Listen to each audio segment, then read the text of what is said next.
Welcome to Sharpen Your Chess Tactics. This is a series where you can improve your pattern recognition, calculation, and thought process by solving tactical positions and then comparing your analysis with mine.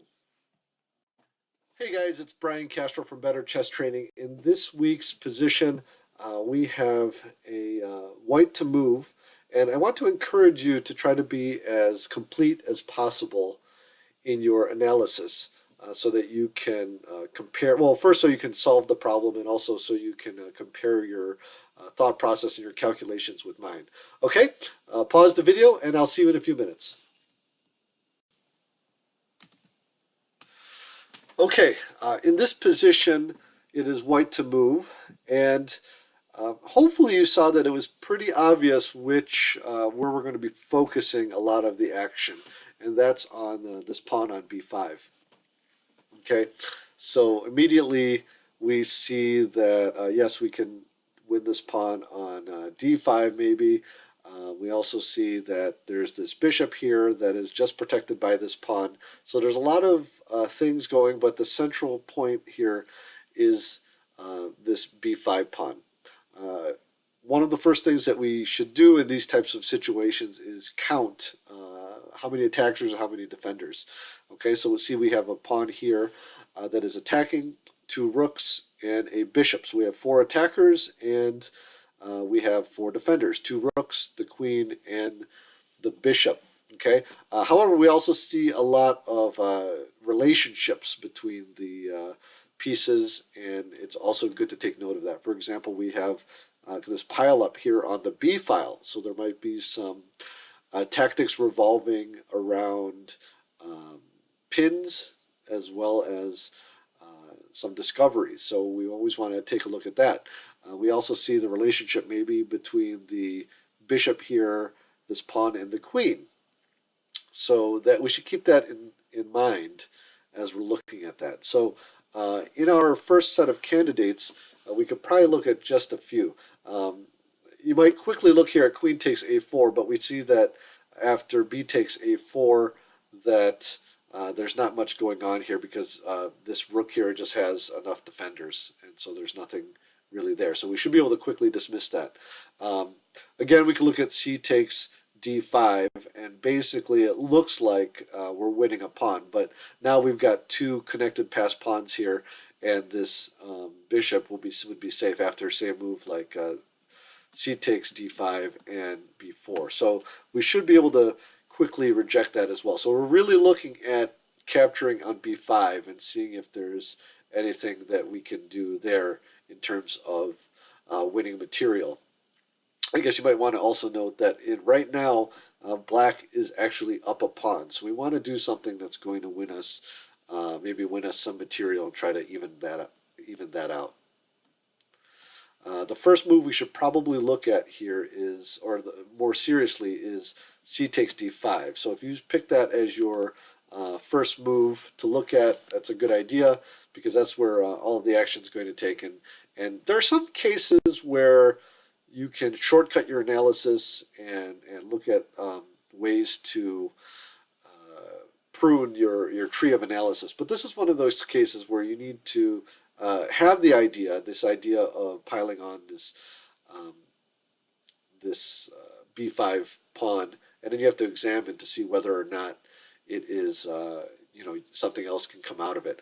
Obviously, there's a threat here, and that threat is that this bishop now is hanging, so black has to respond to it. Okay, and most likely would not take it with the queen because obviously we can just take with the bishop and then we win material. Similarly, black probably wouldn't respond with rook takes because again we could just take with the bishop, and then even if black were to take back with the bishop, we've already won the exchange, and that's not even discounting follow-up moves where we can actually win more material.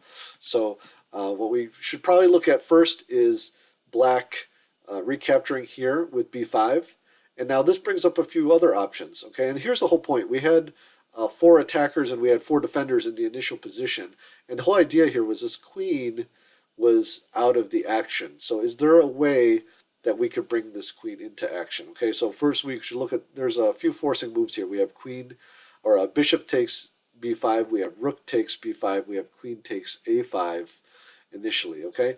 So as sort of moves we want to take a look at. Uh, First thought would be what happens. Well, we can actually do counting before to kind of eliminate a couple moves here. Bishop takes b5. We can see here we have three attackers and we have three defenders. So we're not really winning anything at that point. We still need to bring this queen in somehow. So how are we going to do that? Obviously, if we just play bishop takes b5, rook takes b5, then there's, we can look to see if there's a way to bring in another piece. Now, obviously, if we just go rook takes b5, rook takes b5, then, and if we take again, then material's even. Actually, black is still up that pawn. At this point, we could actually try something like queen to a4 with a pin, but the problem here, of course, is that black has this check, okay? So that idea of that pin on a4, though, is one that might come up in our calculations and one we need to look at. So let's go back. Let's go back a little bit. And so bishop takes b5 doesn't quite work. We're going to look at rook takes b5 in a second because that actually ends up being the best move. But I want to take a look here at queen takes a5 because I spent a lot of time calculating this when I initially saw this, and you might have also.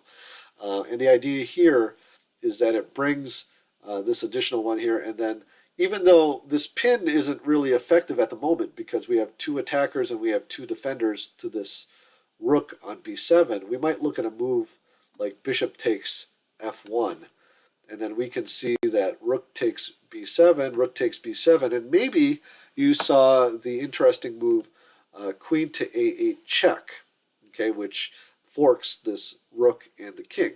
So after the king moves, you end up winning essentially the exchange here, and actually you're going to end up winning more if, for example, of course, if black trades here, you've won the exchange and should be able to win that. If he tries something tricky like threaten checkmate here, of course you can just take the bishop here, okay? So if we go back here, and so we see that that works out, but what we have to ask ourselves is this move bishop takes f1 actually forced? Because it actually isn't here, because even though we are threatening to win this bishop, the bishop could actually move back safely. Okay, so we can actually see here bishop to a6, for example. Okay, and then if rook takes b7, rook takes b7, and then rook takes b7, bishop takes b7, and then we try something like queen to a7, then black can simply play queen to c8. And even though maybe you could say white has a structural advantage because of this pawn that is separated from these other pawns, that's really about all he has. It's pretty much even. Okay, so we can double check that, but this variation is even. And actually, if we go back one more move, bishop to c6 also works for the same reasons. Here, and then queen takes b7, and again we see that material is even.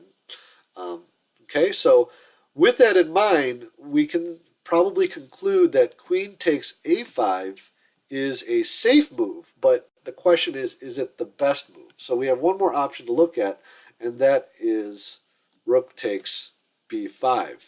Now, if we just follow our normal course of calculation, we might see, well, rook takes b5, because of course queen takes b5 loses material, rook takes b5, and if we were to go with bishop takes b5, and then rook takes b5, again we have that situation where we can't do anything else. I mean, if we take here, we're just down a pawn, okay? So rook takes b5, queen takes b5, and this is very bad because this is a passed pawn, and this queen's going to help push it up, and there's no way that we can counterattack or mate, or not really a way that we can counterattack effectively against black. So let's go back here real quick. Now, there is, after rook takes b5, we do have another option, and it's that idea before of queen to a4. Okay, so we look at queen to a4, and now there's a couple things to note here. First off, this pin actually does work, because if rook takes b1, there is no check because this bishop is on f1. So we are free to take this queen here. Okay, and then the material queen plus bishop versus the extra pawn plus the two rooks is slightly winning. It's about an exchange for white, but that should be sufficient, especially when you consider we're attacking, this pawn is weak and this pawn is weak as well. So this looks good. Let's take a look here. Now the other thing to look at, now first again, when you're counting in your, and again you hopefully did this from the original position, when you're counting you see we have 3 attackers and only 2 defenders, so that's why this is critical. The other move, and this is a good pattern to learn, would be dropping this back to protect the queen, but then we have queen takes queen, rook takes queen, and then rook takes b8 with check, and then we see here that we have we're a bishop ahead, and actually we're going to win this pawn on a5 as well. Okay, so let's go back and take a look.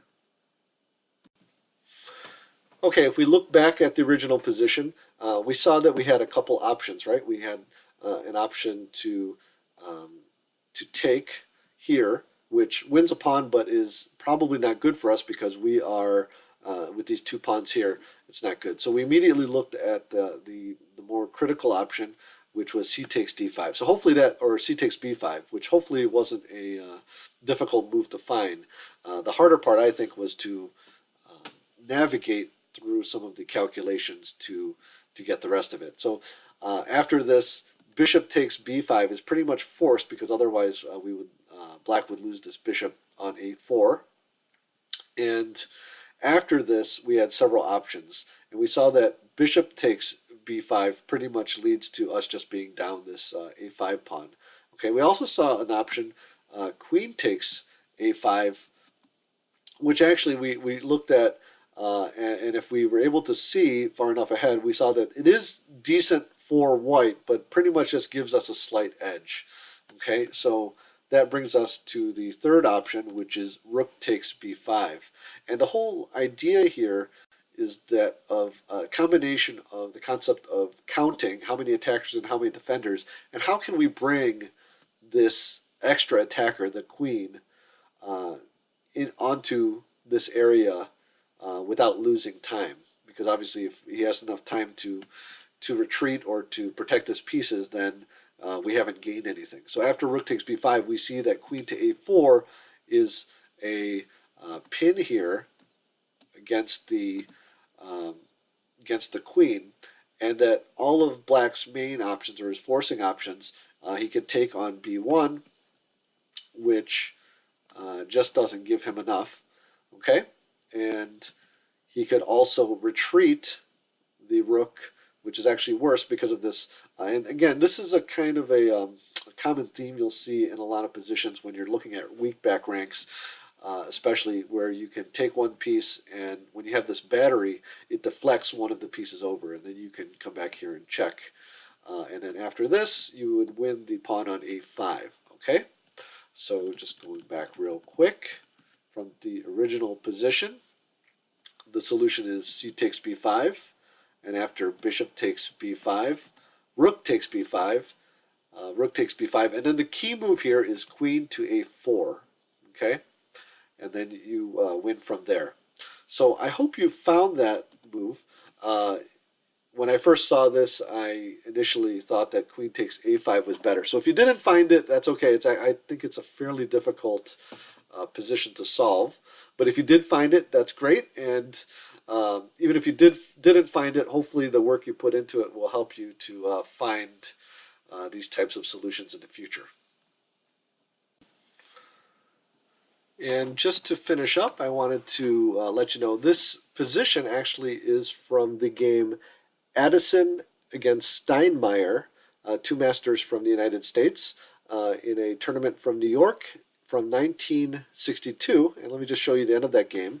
It started off as our solution did. C takes b5, bishop takes b5, rook takes b5, rook takes b5, and then queen to a4.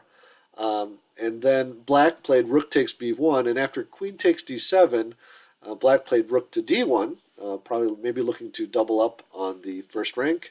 And after king to g2 to get out of the pin, rook to b2, queen to e8 check, king to h7, queen takes f7, rook b to d2, and finally rook bishop to b5. Black resigned. Hey guys, I hope you enjoyed the video. Please press the like and subscribe buttons if you haven't done so already. Also, if there were any problems you had solving this, please leave me a comment and let me know what positions or what part of the calculation gave you trouble, and we'll see what kind of conversation we can start there. Otherwise, I hope you come back soon, and good luck with your chess.